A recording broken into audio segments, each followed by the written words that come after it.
With us now, the ranking member of House Budget. He's Congressman Jason Smith. Congressman, thanks to you for joining us. That story is very concerning. It's about supply. Now, Congressman, we'd like you to listen to this. The Biden White House is now talking about reevaluating the U.S. alliance with Saudi Arabia after OPEC's oil production cut of 2 million barrels a day. Watch this. I think the president's been very clear that this is a relationship that we need to continue to reevaluate, that we need to be willing to revisit.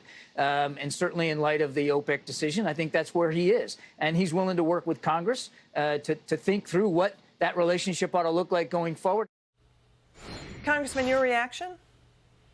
I'll tell you what the president and his entire administration needs to reevaluate is his statement when he was running for president, that he said that he was going to eliminate fossil fuels. That's in fact what he's done. He's been hostile to U.S. energy. He needs to reevaluate that stance.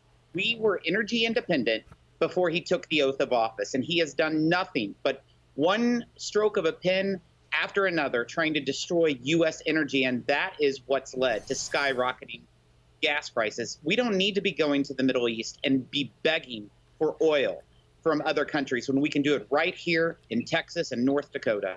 Yeah, so, Congressman, gas is surging the third straight week. Oil is up 20%.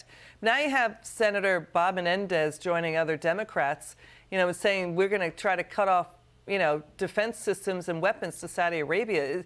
Saudi Arabia, the Wall Street Journal is reporting that Biden's July visit did nothing to change anything. It just angered the Saudi Arabian officials even more, and they grew determined to stand up and say, no, we're not going to bend to whatever the Biden White House and Democrats demand.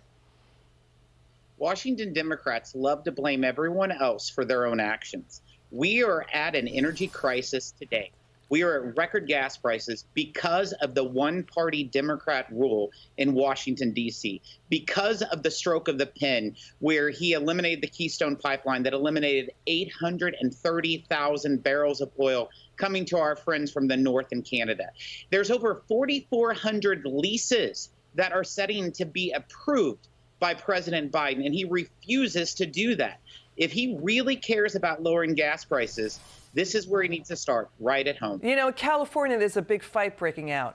California's Governor Gavin Newsom's administration is now saying to 5 refiners, including Valero, that basically you're the guys doing price gouging. They're firing back saying, no, it's you guys, you Democrats, who are ruining refining and what we need to do with your demands in California. They're trying to force everybody to buy electric cars, but then they're begging state citizens not to charge them because of rolling blackouts. Is California really going to be the trend setting here, the way to go on energy? I'll tell you, I was just in California a couple of weeks ago doing my part to help fire Speaker Pelosi and elect a bunch of Republicans out there, Liz. And I'll tell you, when I fueled up out there, it was $6 a gallon. Right here in Missouri, it's $3.59. It's higher in California because of their reckless regulatory policy. You can talk to any business owner that's in California. They tell you how difficult it is just to survive because of those liberal policies of one Democrat rule in Sacramento. And Saudi Arabia is even saying that the U.S. has not built a new refinery in years. California is now giving residents $1,000 each not to own a gas car. That's going to cost state taxpayers $1 billion more in taxes to keep 900,000 cars off the road. This is upside down. Your final word. It's ridiculous. I wonder where that $1,000 that they're paying people not to have a car, did that come from the COVID funds that was supposed to go to defeat COVID? I think that's something we need to look into, Liz. Democrats' policies are so reckless and they're hurting working class families.